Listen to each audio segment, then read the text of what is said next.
ہوا یہ تھا کہ سیدہ سے جلن لگتا تھا، خاندان رسول سے جلن لگتا تھا ابو جہل، اور جو بھی خاندان رسول سے جلن رکھے وہ ابو جہل ہی تو ہوا کرتا ہے۔ تو ابو جہل جلن لگتا تھا سیدہ فاطمہ کو، جلن میں معاذ اللہ اس نے ہاتھ اٹھایا سیدہ پر۔ حضور حضرت حمزہ کے پاس گئے شکایت لے کر کے، چچا میری بیٹی کو ابو جہل نے مارا ہے۔ حضرت حمزہ اس وقت تک ایمان نہیں لائے تھے، گود میں لیا سیدہ فاطمہ کو۔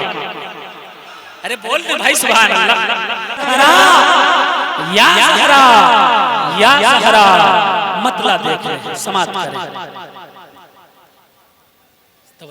جب پروقار ہے بیٹی رسول کی، واہ واہ، بیٹی رسول کی، جسے رسول کی بیٹی کا ادب ہوگا انشاءاللہ اب خاموش نہیں رہے گا، چاہے آگے بیٹھا ہو یا پیچھے بیٹھا ہو، چاہے پھلوار کا ہو یا ریمنا کا ہو یا بالو بازار کا ہو یا ارہر بازار کا ہو یا پھر وہ سنہٹ کا ہو یا بھدرک سے آیا ہو، اگر رسول سے محبت ہے تو اس کی بیٹی کا بھی ادب ضروری ہے۔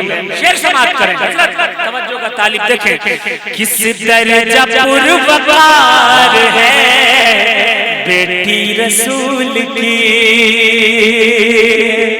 کس درجہ پروقار ہے بیٹی رسول کی، جنت کی تاجدار ہے بیٹی رسول کی، جنت کی تاجدار ہے بیٹی رسول کی۔ پردہ جو دیکھا آپ کا تو حوریں پکار اٹھی۔ اس کے بعد انشاءاللہ نعرہ ریمنا کا بھی لگ سکتا ہے اور بالو بازار کا بھی لگ سکتا ہے۔ شعر سنیں۔ پردہ جو دیکھا آپ کا تو حوریں پکار اٹھی،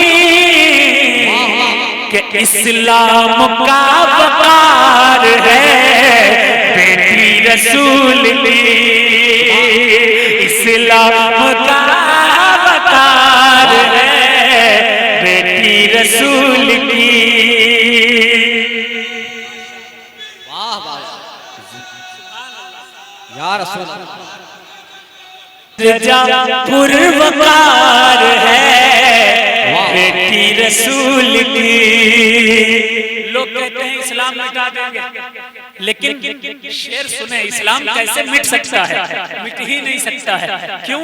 شعر سنیں کہ اسلام پر نہ دور خزاں آئے گا کبھی، اسلام پر نہ دور خزاں آئے گا کبھی، اسلام کی بہار ہے بیٹی رسول کی، اسلام کی بہار ہے بیٹی رسول کی۔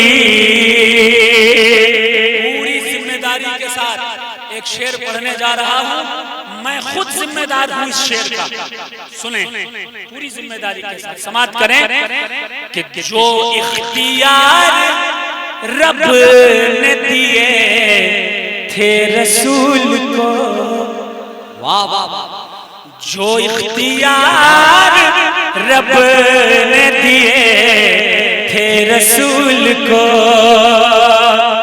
جو اختیار رب نے دیے تھے رسول کو، رکھتی وہ اختیار ہے بیٹی رسول کی، رکھتی وہ اختیار ہے بیٹی رسول کی۔ ایک بار ابو جہل کے تماچا مارا تھا کسی نے، اور اس پر اس کے چچا بڑا خوش ہوئے تھے۔ چچا کا نام تھا حمزہ، بھتیجی کا نام تھا فاطمہ۔ پڑھ دوں لیکن خاموش مت رہیے گا، شعر سنیں۔ ابو جہل کے تماچا لگایا سرے حرم، ہوا یہ تھا کہ سیدہ سے جلن لگتا تھا، خاندان رسول سے جلن لگتا تھا ابو جہل، اور جو بھی خاندان رسول سے جلن رکھے وہ ابو جہل ہی تو ہوا کرتا ہے۔ تو ابو جہل جلن رکھتا تھا سیدہ فاطمہ کو، جلن میں معاذ اللہ اس نے ہاتھ اٹھایا سیدہ پر۔ حضور حضرت حمزہ کے پاس گئے شکایت لے کر کے، چچا میری بیٹی کو ابو جہل نے مارا ہے۔ حضرت حمزہ اس وقت تک ایمان نہیں لائے تھے، گود میں لیا سیدہ فاطمہ کو۔ ارے بول دے بھائی سبحان اللہ۔ سیدہ فاطمہ کو گود میں لیا، پہنچے گھر، کہا یہاں ابو جہل نہیں ہے، دوسرے گھر گئے، تیسرے گھر گئے، جب کہیں نہیں ملا پتا چلا کہ خانہ کعبہ میں ابو جہل ہے۔ حضرت حمزہ لیے پہنچے خانہ کعبہ میں، دیکھا ابو جہل کھڑا ہے، کہا ہے فاطمہ مار جتنی زور سے مارنا ہے، مار جتنی زور سے مارنا ہے۔ اس دور میں بیٹیوں کو زندہ درگور کر دیا جاتا تھا، بیٹیوں کی گردنیں مروڑ دی جاتی تھی، بیٹیوں کو مار دیا جاتا تھا، اور کوئی بیٹی کسی پر ہاتھ اٹھا دے یہ بہت بڑی بے عزتی کی بات ہوا کرتی تھی۔ مگر وہ بیٹی کوئی معمولی بیٹی نہیں، رسول اللہ کی بیٹی فاطمہ تھی۔ فاطمہ نے ابو جہل کے ساتھ تماچا مارا کہ آج تک اس کی گونج پوری دنیا میں سنائی دے رہی ہے۔ شعر سنیں، ابو جہل کو تماچا لگایا سر حرام، حمزہ کا افتخار ہے بیٹی رسول کی، حمزہ کا ہے بیٹی رسول کی۔ مقطع کا شعر سماعت کریں کہ حسنین کریمین شجر دین کے ہیں پھول، حسنین کریمین شجر دین کے ہیں پھول، اور دین کا قرار ہے بیٹی رسول کی، اور دین کا قرار ہے بیٹی رسول کی۔ بس 3 شعر منقبت امام